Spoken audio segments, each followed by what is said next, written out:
Hey there guys, and welcome back. So, I guess I should actually be over on GitHub. I was going to say, we'll look at where we are at first, but more importantly, if you observe what this session looked like, that would be 1, 2, 3 plus 40-minute hours. Well, technically over 45 minutes. So, we spent a lot of time this time, and as I've been suggesting all along, as we get more into the UI design elements of this, and as I get more towards fixing little bugs here and there, we will have longer sessions in order to make up for the lack of actualized content. So, now that I've got that out of the way, again, 3 and 45 minutes plus, a couple minutes here and here, session this time, we will go ahead over to the internets and go ahead and look at where we're at right now. So, map demo, everything the same, and now, as you can see, we have the HP showing right here, we have warm up and cooldown bars, and we have an attack animation. So, that is where we're at right now. I'll go ahead and kill this guy off really quick. There we go. That is what we have achieved this session. So, let's look at what how that lays out in code. Get my window up for GitHub, and I am going to attempt to go in chronological order here, but it's one of these things where it's nearly 4 hours. Let's just call it nearly 4 hours. All right, and I'm probably going to mix a couple little things up, but it really doesn't matter. But my intention is to go in roughly chronological order. So the first thing I recall having to fix was in the event triggering. So you will recall back last session, where is utils? Back last session, we added this event type equals event type. As you can see, this is still here. However, I was getting an error saying basically, event objects are read only and you're trying to assign. So I had to debug that, and at first what took a little bit of my time was I deleted this because I thought that it was actually event type was actually the attribute on events. As it turns out, I'm an idiot, and type is the attributes on event. And back over here in combat, the combat script, in this section right here, we had type as one of our event attributes. So I had to figure that out. That took a little bit of time and fix that. After that, the next bug that showed up, that had to be fixed, was in, let's see, where's that at again? Oh yes, that's the combat GUI. I was going to say, it's in combat, isn't it? But that's combat GUI. This whole entire branch that we were doing here, I was a little bit of an idiot. Up here, we added in the combat event warm up and damage, and we were parsing for the combat event warm up and damage down here. Now, just a second ago, we looked at combat script, and we saw here that we have warm up and we have damage, but those are results. And if we scroll up to the actual event types defined for combat, you will notice that warm up and damage are not in here. So I had to figure that out. I had to figure out, oh, you idiot, you're trying to parse events that do not actually get triggered. Warm up and damage are results. They are not actually event types. So that was the next thing that had to be fixed. At that point, as best as I can remember, I believe I had been looking at, reloading the, oh my goodness, hold on, sorry. Okay, no, I'm good. Sorry, I was looking at my preview window for the next scene because I was going to transition eventually over to another scene. And I thought that was my live window because I'm used to having my live window up. Nope, you guys are staring at the correct screen. Good, okay. Panic averted. Disaster averted, whatever. Panic unnecessary. So, the next thing, I had been reloading the combat page, or the map demo, and going into combat, and because it was so difficult to notice when I was taking damage, which was a complaint I had about a dark room and something I said I was going to change. We added in these functions. So this is a flash text function. We had used this part down here before in one of the previous demos. I believe it was the colony demo. So I just copy pasted that out and then rearranged it a bit to allow for options. And then I'm also trying out this. Now, this makes text get bigger and smaller. By the end of the first hour, we had the screen shaking, basically, so the text was pushing everything below it down. So if we come back over here, let me go ahead and just come back over here really quick. And that's funny because I had just rearranged these windows for the next part I wanted to show you guys, but that's okay. All right, there we go. So if we come over here, let me just gain some repair bots really quick. This right here, HP, was the thing that, as you can see, is getting bigger and smaller as we go. That would push the weapons and the items down, which is a complaint I had, as I said, about a dark room where buttons would shift around. Now, buttons would shift around because you were losing items or your items were doing whatever, right? So this is a slightly different issue, but it's the same exact actual problem. It's the fact that the UI is changing and it's not in the same PlayStation every time. So we had to spend a good amount of time, and this is why I was rearranging my windows. If you'll forgive me for just a second, let me swap this out. We will, and actually I should just let myself die, that way I don't have to worry about it. Hour 2, I spent a good amount of time because, again, CSS, figuring all this stuff out right here. So if you see over here on the window, this div ended up as inline block and position relative with 3M, and then this is position absolute with top 0, text right align. You know, I spent a good amount of time having to try to figure that one out because, again, CSS. So that was a good portion, maybe 20 minutes, maybe 30 minutes of hour 2 was just getting this lined up so that when the text changes like this, it does not push everything down. Now, obviously, it's not perfect. I'd much prefer that text remains centered on the div, but I'm not entirely sure at this point, like right off the top of my head, I mean.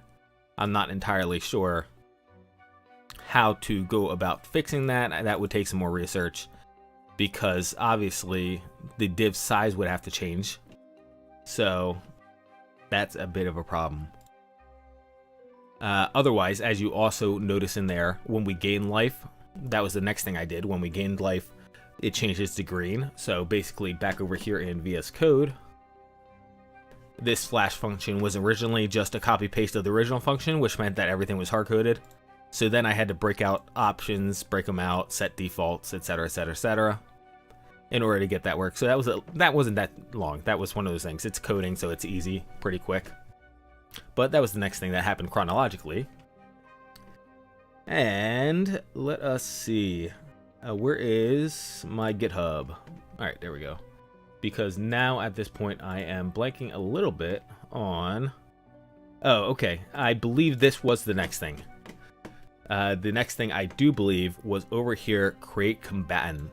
So up here in load events, originally back here in game, we had to nest the load events into items because we required this.item to parse out the combat characters because we were generating the combat characters with their items. This meant, unfortunately, that combat characters were actual entities, and one of two things would have had to happen. I would have had to have a method to return them to their original state, or I could just recreate them, and that's what I decided to go with. So now we are no longer parsing combatants, and instead, anytime we need a combatant, we just take that code that we had up here inside of this block, pass it in with items and combatants dictionaries so that we can do the lookups, and we return exactly what we had before, but this time it returns a new character each and every single time because we're generating at this point. That, again, was a very quick change that did not require very much effort because it was very simple cut paste and it was obvious how to fix the problem. Again, we could have switched it up a little bit. We could have gone a different route, rather, is how I should say it. with how we handled that, but I figured that was the easiest and made the most sense.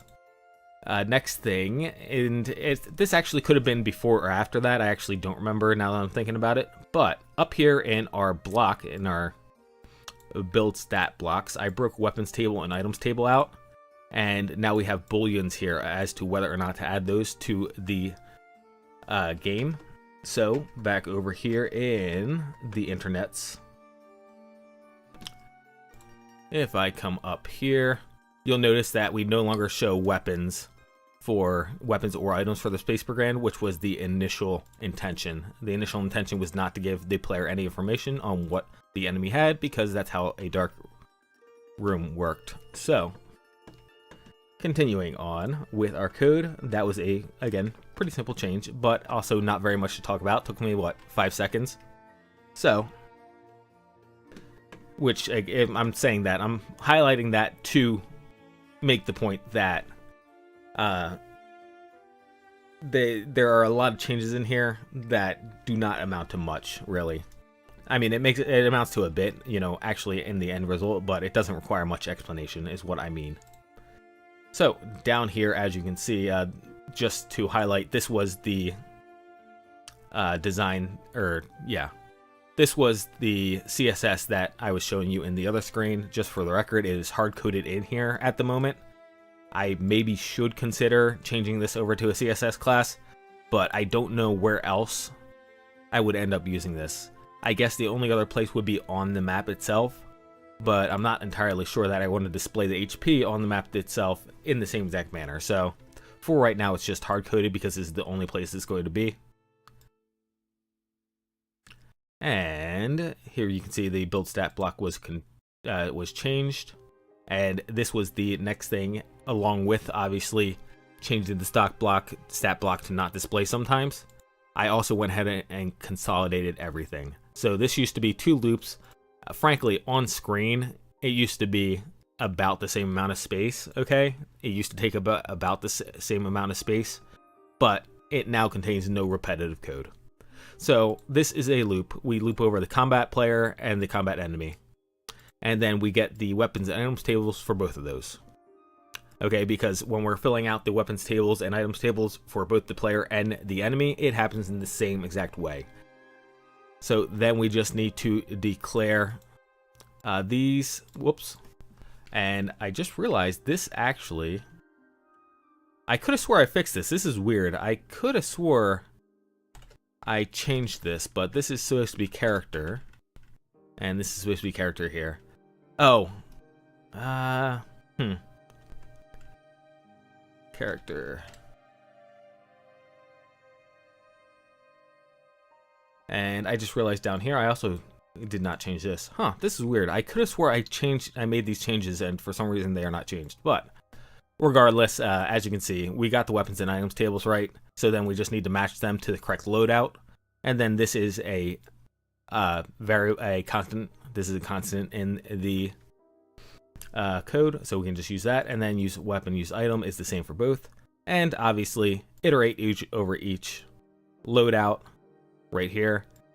If the object is not there, then skip it. That was actually the same as we had before. If the table is not there though, then we need to continue. So if the weapons table is not, for example, on the enemy's thing, don't do anything.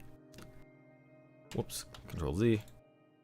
And then all the rest of this should look the same, except for, again, this is incorrect. So this would be, I think I'm just going to do it this way right now. Character, whoops, Control Z. Just to get this done really quick. Actually, no, this is always character. This is always character right here. And then this one is character equals combat.player, combat.enemy, or combat.player. There we go. Again, I could have swore I fixed that, but because it doesn't show up on the UI because we're not displaying the enemy stat block, there's no way visually for me to confirm that I had actually fixed it. So that is the case. Let's see. Let me look at the GitHub right quick. Try to remember what happened next. Yeah, we got all that. Let's see. Game. Events. Oh, I guess, so very, very minor change, but just because I mentioned it and did not actually show you, over here in, let's see, pardon me, excuse me, over here in build combat encounter, create combatant here instead of enemy equals combatants, or game.events.combatants. I can't remember how this was actually, well, I guess I could just look. Yeah, it was game.events.combatants enemy before. Now it is creating combatant instead. Again, I had mentioned that, but did not actually show it on screen. A minor change, and actually I think this one happened in the first hour as well when I was troubleshooting the update GUI, so the update input rather. So while I was troubleshooting this whole entire stack right here, I realized that over in combat, the other combat, in where's it at? Line 76. Before we had if weapon.warmup, I deleted that because, again, very minor change. All weapons now have warmup, so we can just automatically do that right here. One of these things where we could, in theory, loop this much, but at that point you're actually adding more complexity because of how simple this is. So unlike the table loadout fill-in that we had over here, so unlike over here where I went ahead and restructured this to be a bunch of nested loops, this actually made sense because there was just way more complexity with the complexity and possibility of failing to update the code correctly. Because there was all that problems in it, it made sense to do it here, but over here in combat, there doesn't make any sense to put weapon.cooldown and weapon.warmup in the loop just to call reset and freeze on it. So we are leaving those separate. Over here, evidently, I finally pulled the trigger. Yeah, so actually, I believe this might have been first hour. And I forgot about it. Character.js. Entity now extends event listener. And we obviously deleted all the extra stuff in character that set the reference for the event listener thanks to this .event listener. I finally went ahead and pulled the trigger on that. Again, I think that was first hour.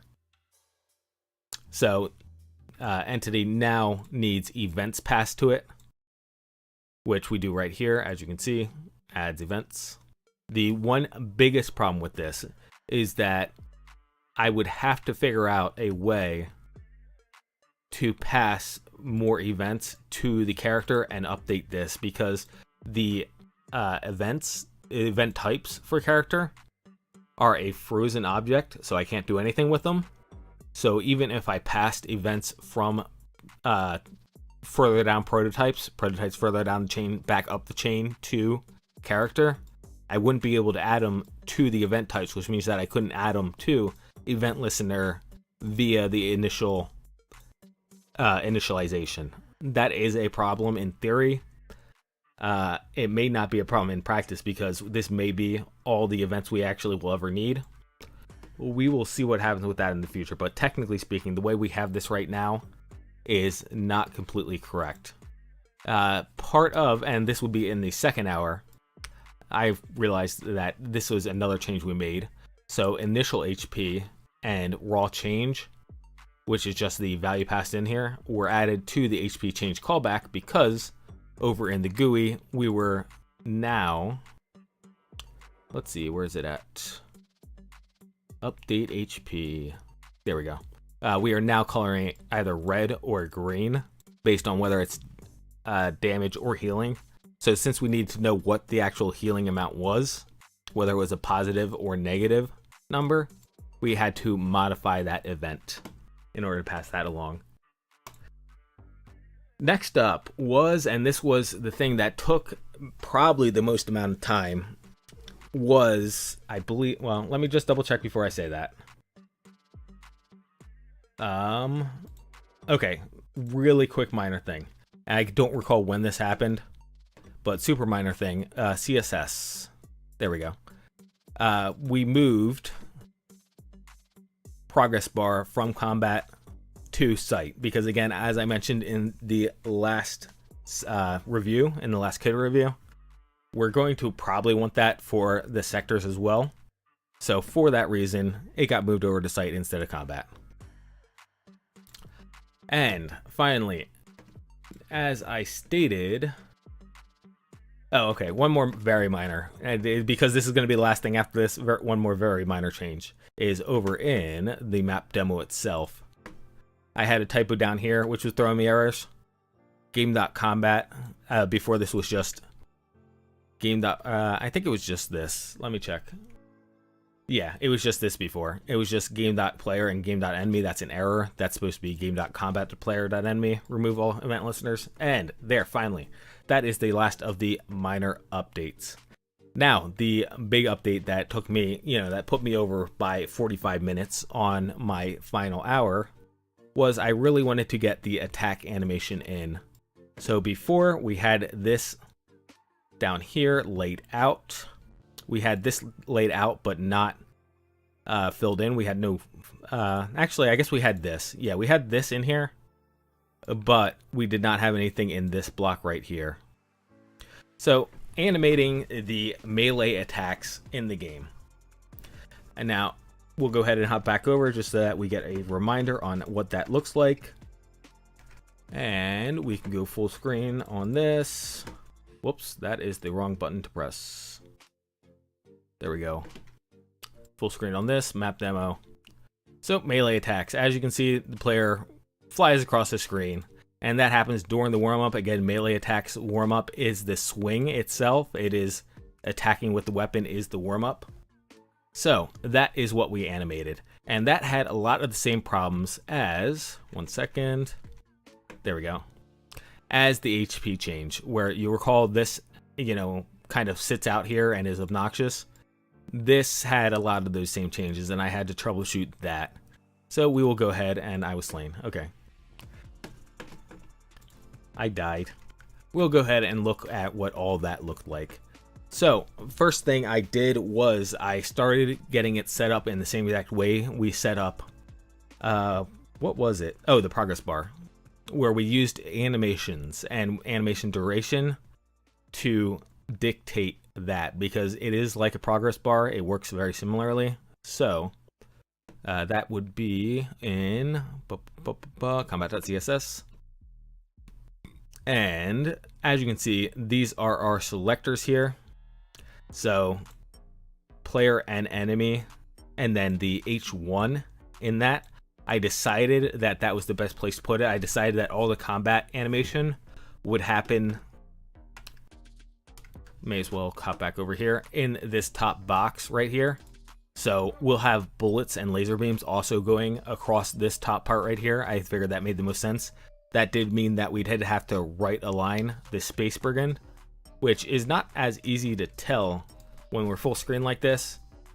But, oh, that's funny. It's still not right aligned. What happened here? I'm just looking at this stuff right here because it was right aligned at one point. Let's see. Yeah, you see text align right? So what are we looking at? Oh, I see what happened. Okay. Right. So this is position absolute. So I forgot to, one of those things, I was 45 minutes over, so obviously I did not do a good job checking this. So when I made further changes, when we get further into the changes here, I forgot to add in right 0. Okay, I guess not in that one. This one. Right 0. There we go. So this had to get added in over here, and I forgot to do that after I made the other changes that broke everything. So one of the things, CSS, as you add changes, is going to break stuff. And I did not do a good job checking for that. And this is right 0. There we go. So, let's see. This was simple to set up, right? So I set this up really quick. This was animation timing, ease in, 0 delay, and alternate because the swing needs to retract afterwards. And that was the idea at any rate. Now, my biggest problem right now, just as a preview, is that when we have multiple attacks, I'm not sure how this is going to play out. Again, I'm not super duper comfortable with CSS. I don't know how exactly the animation, because what I'm imagining is going to happen is we're going to, so if I have two melee weapons, I'm going to attack with both melee weapons at the same time, right? Is my idea. And I want it to still happen like that. So in a dark room, you could attack and all the attacks would go off at the same time, right? And I think that makes sense in a mech. I think you're allowed to do that in a mech, especially because for like beam weapons and stuff, that can be stuff like fire from shoulder mounted cannons and whatnot. So that makes sense to me. So I don't see any reason not to keep that functionality. But on this swing here, we're going to add the swing class here, which triggers the animation. And then we're going to add the swing class again, except for we're not adding the swing class because the swing class is already there. But as the character comes back right, as the character's name comes from here, goes here, and then starts coming back on the backswing, the second one is going to deal damage. And I guess that's it. I guess that's all that really happens. So it may look a little bit goofy, especially if you have two that are offset. So you'll have a swing. It will hit, the damage will get recorded right here. And then as the character is like, let's say right here, all of a sudden the damage will get recorded again. You know, if you have a little bit of delay between your swings. So I don't particularly like that, but I'm not sure entirely how I'm going to fix that at the moment. So that may be something we have to come back and fix in the future. Otherwise, we have two types of swings here, player swing and enemy swing. Now, when I did these animations originally, and this is part of the problem, I actually was trying to animate text align. So I just went from text align left to text align right, and from text align right to text align left. That's how I was doing it originally, and that would have worked out great. That would have been a super easy fix. However, as you probably have gathered, that did not work. And that does not work because text align does not get animated. You cannot animate text align, unfortunately.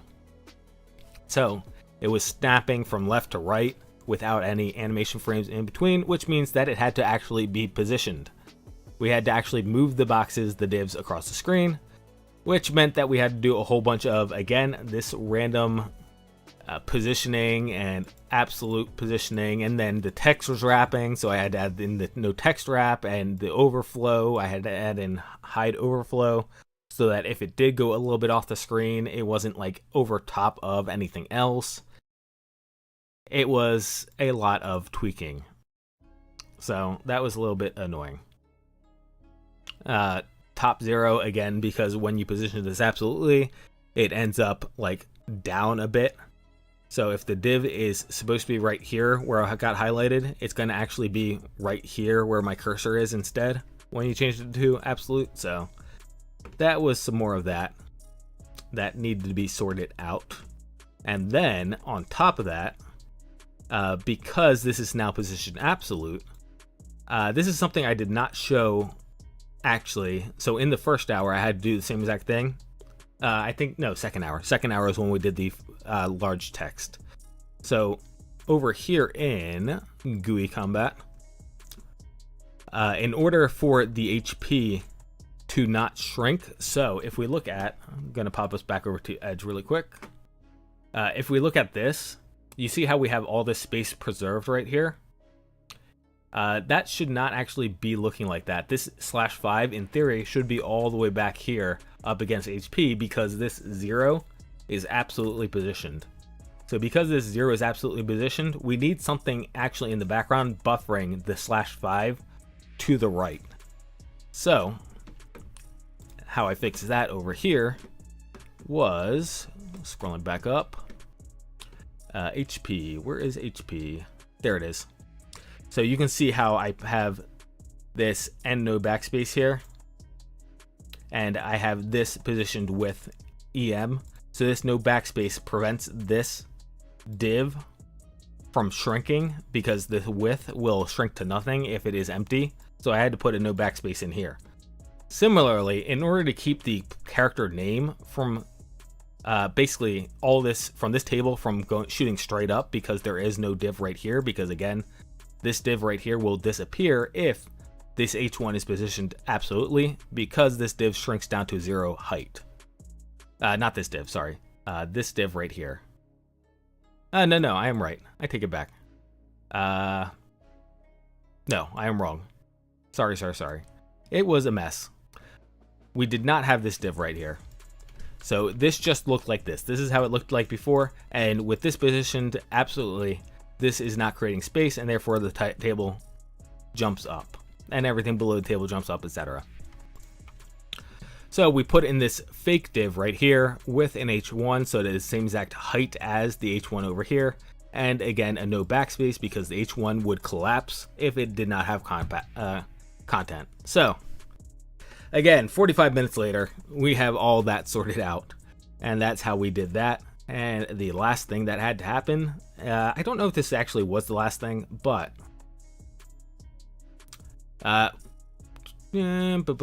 so this was not the last thing. This was early on, obviously, getting the animation duration and adding the swing. This was, one of the first things I did, but this looks exactly like the other things as previously stated, so it's not that big of a deal. The progress bar, it looks exactly like the progress bar is what I mean. And then we had to remove the class. So I created the clear animations thing. Right now, this is only handling player swing and enemy swing. I imagine we can use it for other animations. But all it does is it checks if the animation name is player swing. It's got a switch case. It's a switch case, player swing. Then you remove the player swing class. Well, the swing class from the player div. Otherwise, enemy swing, you remove the swing class from the enemy div. And that is simple enough. And that resets the animation. And that is called, obviously, after up here, we have the event listener added, which is right here. Animation end. Not that one. Animation end. Here we go. Player name and enemy name. Those would be, obviously, the H1s. So this gets called on these two. We can add more event listeners to fill that out more, to add more things to clear animation. So I don't know. We'll figure out what we're using it for. And that is the update. So that is everything. It is looking reasonably good. My one complaint about it right now, and let me go ahead and make this full screen again. My one complaint about it is the attack animation is not quite what I would like it. So you see how the player falls off the left-hand side because I start at 0 left to start out with. I don't particularly like that. Furthermore, I died. Furthermore, I don't know why exactly it's not reverting on the swing back. That is something else I needed to figure out, but again, I didn't want to spend... I was already 45 minutes over. That's something I'm going to just have to figure out. So it should swing back because... Back over here in code, as I understand it, again, CSS not my strong suit. But, let's see. This is in... CSS, GUI CSS, combat CSS. So I was under the impression that animation direction alternate would take care of that. It may be, now I'm thinking about it, that I need animation iteration count to be 2 in order to take advantage of that. I guess I'll save this and we'll reload and see what happens. That may have been what it was. Let me just refresh the page just to make sure. Technically speaking, it reloads the CSS on command, but yeah, okay, so that was it. What is it? What it was. But as you can see, when it bounces back, it goes all the way off the screen. So that is not desirable. Again, don't have a very good way of fixing that though, because looking over at the code, there it is. I'm using left and right here. And there's no way to know. I don't think there's any way to know. Maybe there is. Any way to calculate where the current left is. So if I could replace these froms here from 90% to something more reasonable, I believe I tried. I'm pretty sure I tried doing this. Left 0 and right 0. I'm pretty sure I tried this and it didn't work. This was, I believe, one of my attempts, and it did not work because we're not animating between these two things. Basically, I believe how it works is the CSS does not see any changes from right. So right was exactly as it was before, and left did not change from 2. So I believe that is why. The one thing I could consider is, and I haven't done this before, but at 0%, is it just 0%? I don't know. But adding in percentage keyframes, I might be able to do something like this. Okay, where we say left 50%, right 50%, semicolons, and that might animate. There's a possibility that might animate. I'll investigate that. But for the time being, that is where we're at. That is my one regret on this one. The next thing to do in next session is obviously to add in the bullets and laser beams onto the screen. And at that point, animation of the combat should be complete. We shouldn't have anything else we'll need to add to the combat. We'll just have to add projectiles, and that will be it. And combat will be 100% complete. So that will be a nice thing to achieve, and then we can go back to handling the other events, which is something I've been talking about for forever, and just, you know, obviously I started the combat rabbit hole here, and we've fallen so far down the combat rabbit hole that we're going to actually come out the other end. So that's where we're at. And we are at 36 minutes, which, again, about 30 minutes of discussion is the goal for these things. So that means that my 3 hours and 45 minutes plus nearly 4 hours of development did line up about correct for the amount of time I wanted to spend reviewing it on stream. So one of those things, again, the development time that I spend is going to be roughly proportionate to the amount of time that I can spend explaining it on stream. That's the way we're running this whole entire CUDA review session blog thingy. So that is everything for me. Look forward to next session. Next session, we'll see how many hours I put into that one. Since the only thing we have left to do is maybe play with this a little bit more and add in projectiles, assuming projectiles do not end up being too difficult, because at this point we already have the H1s in position, so I don't have to worry about that. In theory, I just have to add another div, I guess, on top in order to animate the bullets. So since that should be fairly simple to do, I think that will get done hopefully in the first hour. If not, then I'll cry about it. Regardless, let's see.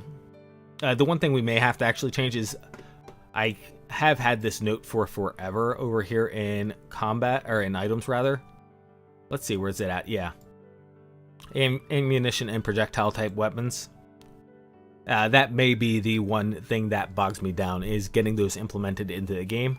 I got an idea of how it's going to work, but maybe not. Maybe it doesn't work out the way I think it will. So anyway, we'll see where we end up there. So, as I said, that is... Oh, I guess the other thing I was going to say is, once that's done, however, we will obviously probably not get done events. Again, I want to try to have at least 30 minutes worth of content, so it really depends on how complicated filling in the other events ends up being. The choice events, and what was the other events? We have combat, we have choice, and I guess encounter sequence. I feel like there should be one more event in here that maybe I haven't listed, but oh, I guess it's the non-event, you know, the just description of the situation event. Oh, we do. Oh, I'm sorry. That is actually the more important thing that I have to get done. The more important thing that I have to get done is at the end of combat GUI, we have to do the reward event, because we need to show the reward event on top of the combat when we're done, so that you can collect any rewards from the event. So that is actually the thing that will happen before we move on to the other events. So, for the third time now, That's it from me. Thank you guys for watching if you have been, and I hope you have a great and wonderful day, afternoon, or evening, wherever you are in the world, and I will catch you next time.